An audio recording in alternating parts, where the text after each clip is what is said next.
Hello and welcome to the Vlogging Pod. Tonight we are joined by paranormal author F.D. Fair. Welcome to the room tonight, F.D. Fair. How are you this evening? I'm great. How are you?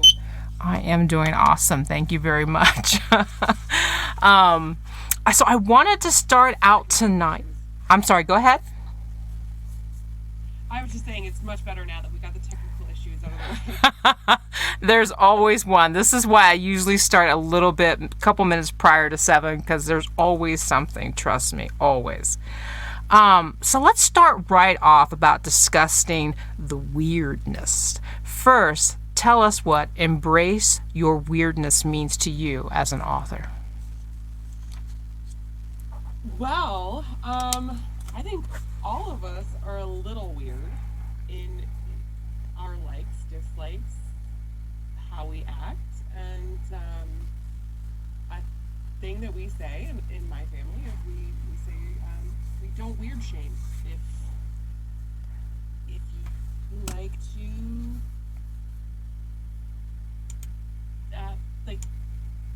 I can't think of really what to put out there as the weirdest thing, because we're pretty weird. We have a running tally of who are werewolves and who are vampires in our house. Really?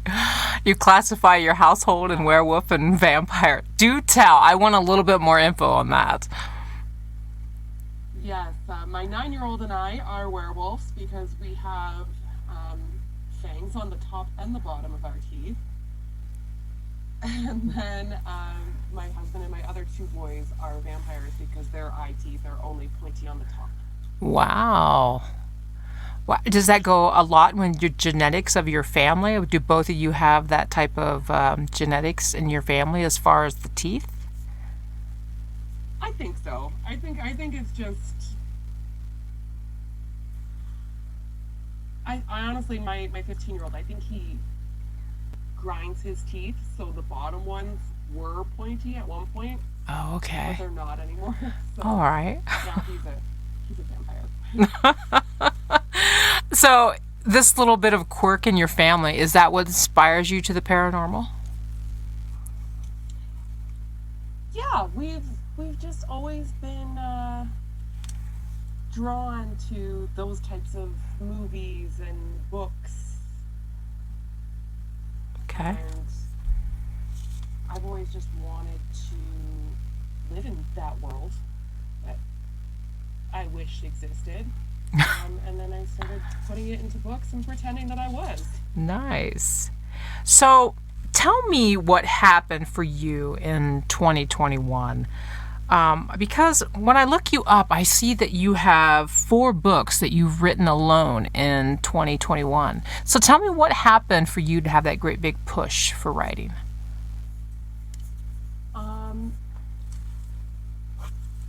I think I just finally got the courage to actually put my work out there.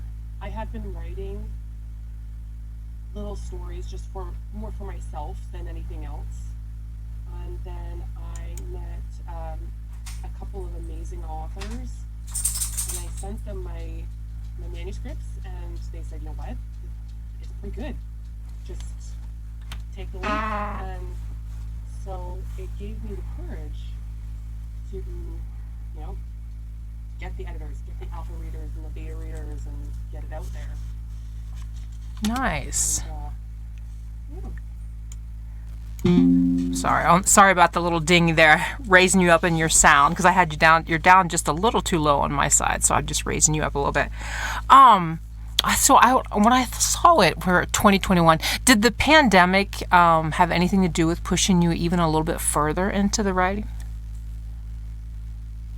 Yeah. I mean, you can only spend so much time alone or with your husband and kids before you want to sneak away and create your own little world. I laugh only because I can relate. Yeah. That is funny. I fully understand that. I've written a few of my own, so I totally get that. So, as we're talking about 2021, tell me about the creations of Mate Magic. So, for Mate Magic, I wanted a rejected mate story, but I didn't want her broken. I wanted her to be snarky, sassy, powerful, and take back all of the,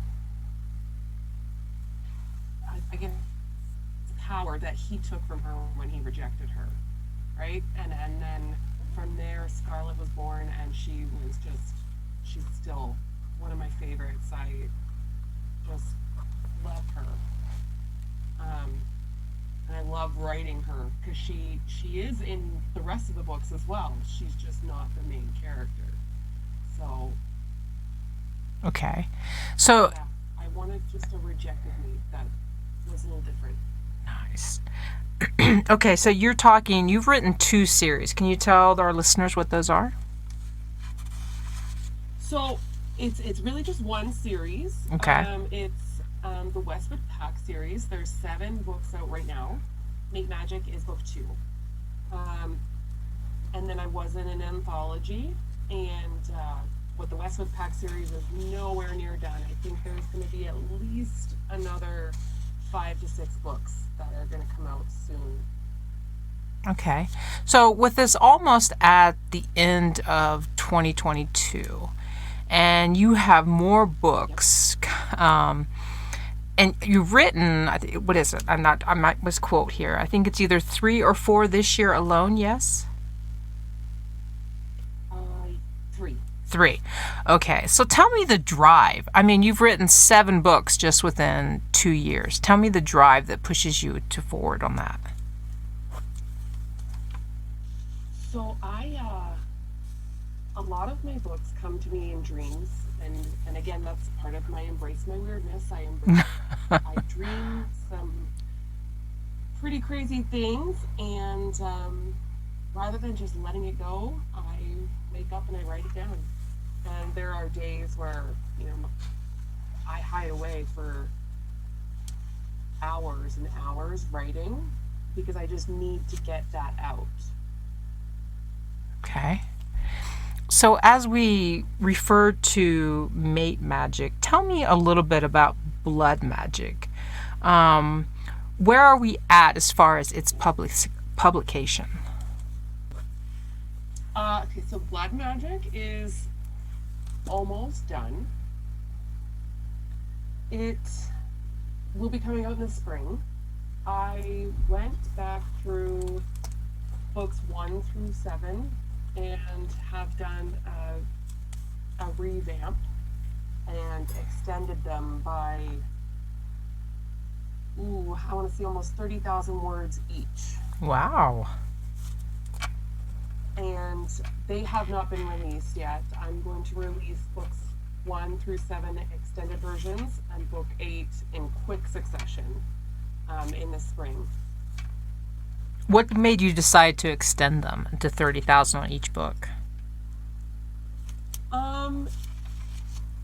There was things that came up in books 7 and 8 that I was thinking, and when I was writing, I said, I really wish that I would have introduced this back in book 1.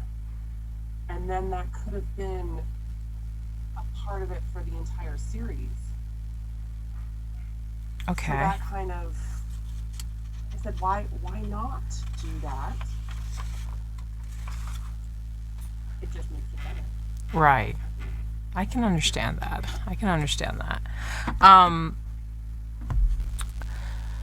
So, Fraternizing with Monsters, a collaboration of several authors. First, I want to hear about all the authors that you were collaborating with, and then I would love to hear about your contribution to the book. Okay, well, there are, hold on, we call ourselves the Chaos Coven. Okay. Um, and it's a great group of authors. It kind of started as a joke. Monster Peen University, Uh-huh. and it just kind of went from there. It's about a sorority at a university filled with monsters, and this sorority is all human girls, and their parents hate monsters and hate the fact that they go to school with their children. And the main girl, who was written by um, Edie Brown, um, she is having feelings for a monster, but doesn't want to act on it because she's been taught since birth that monsters are bad. Her parents are very anti-monster. So she goes and she talks to all of her sorority sisters, and they definitely have stories for her. So Angelina Kerner, Indy Sparks, MF Moody, and Shannon French Scott, as well as myself, we all wrote chapters from the point of view of the sorority sisters telling their very graphic exploits with their monsters. Nice. So I went into with the perception that, like in most collaborations, a lot of the authors write short stories and collaborate into one book. So this, in this sense, you guys took a character and did a chapter. Now, I'm assuming you did more than one chapters. Are these build-ups on the previous author's work? Could you have done that? No, and I did 2 chapters in the. So I have 2 separate sorority sisters. Okay. But it is a lot different from other collaborations or anthologies because it is one story. It's just we wrote a point of view from a different character. Nice. Now, how many chapters is in this book? Oh, that's a really good question.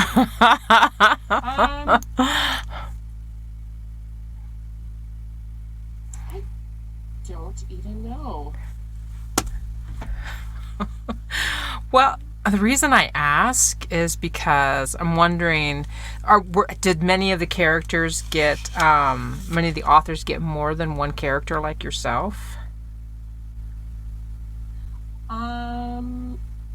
I believe I'm the only one who did more than one, but Edie Brown wrote multiple chapters from her main girl's point of view. Okay. So it's basically she shows up to the university, goes to pledge, meets her monster, then she corners one of the sorority sisters. They tell their story. Then she goes on, has a couple of days or a couple of weeks where she's still trying to resist the urge, wondering, could more sorority sisters have stories? And then she kind of goes to the next sorority sister and she tells her story. And then a chapter or 2 where she's thinking about that, like, oh, I can't believe that's happening. I've looked it up on on Amazon, and it's 131 pages. Yes. Actually, I'm quite intrigued now that you said every author has written a chapter. So that, I mean, and yourself, your 2 chapters. So I find that quite intriguing. I'm going to read just a little bit of the bio, the description. No one was prepared for how the world would change when the monsters came out from under the bed. Their horns and tails and fangs incited a terror at first, a fear for a future where humans were the main course, a future that has never come to pass. Quite intriguing, I like. I like that a lot. So as we're It's talking... very different for me because it involves monsters rather than paranormal, although it kind of ties in together. Right. So, as we're talking about bios for books, tell us a little bit about the Westwood Pack series. Give us a little bit of the bio lead up for the series. So, the Westwood Pack series, it's near and dear to my heart, really. If you read the pack bio, it's welcome to the Westwood Pack, where the fire burns hot, the water is as cold as Canadian winters, and a day of peace just never seems to come. If you love alpha males who are both sweet and growly and watching women discover the power lurking just beneath the surface, then you come to the right place. Nice. I'm bringing them back. I'm bringing them up on Amazon as well because I like to look. So now you said, so you have 7 books and they're all in the same series, correct? Yes. Okay. Okay. So the Rise of the Phoenix, that is book 1 of 8, and you have plans for the 8th to come out in the spring of 2023. Yes. Yes. Okay. Tell us, can you give us a little bit about the last upcoming to entice your readers? So, book 8 is going to be very action-packed, and it features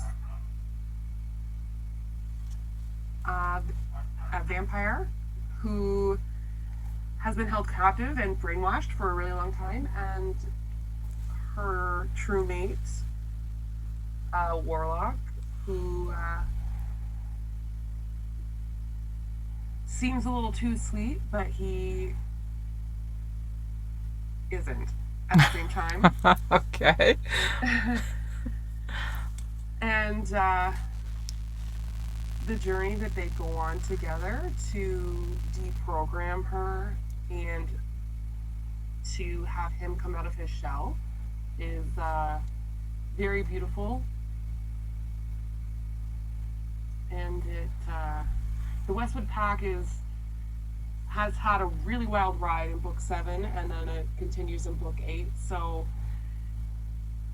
it doesn't just focus on the couple. They, as a whole, are fighting multiple battles on multiple fronts, and they need to lean on each other. Okay.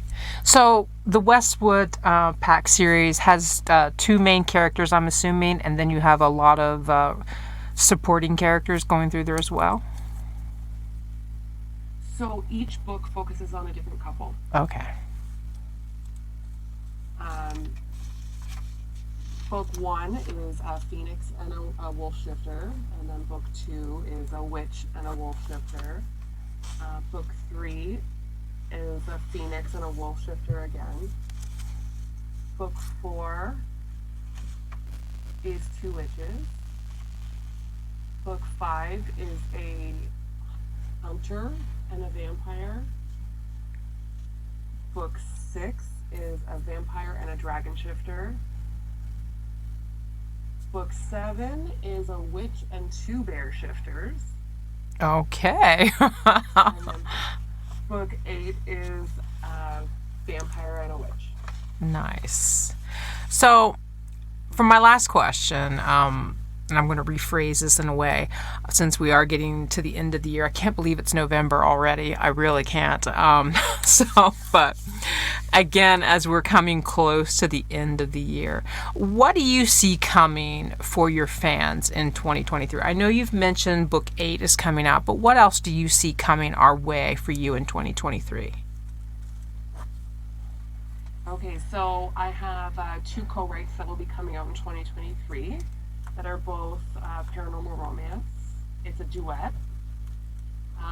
And then book 8, book 9, I am going to a book signing in Salem, Massachusetts next September, getting witchy with it. Nice.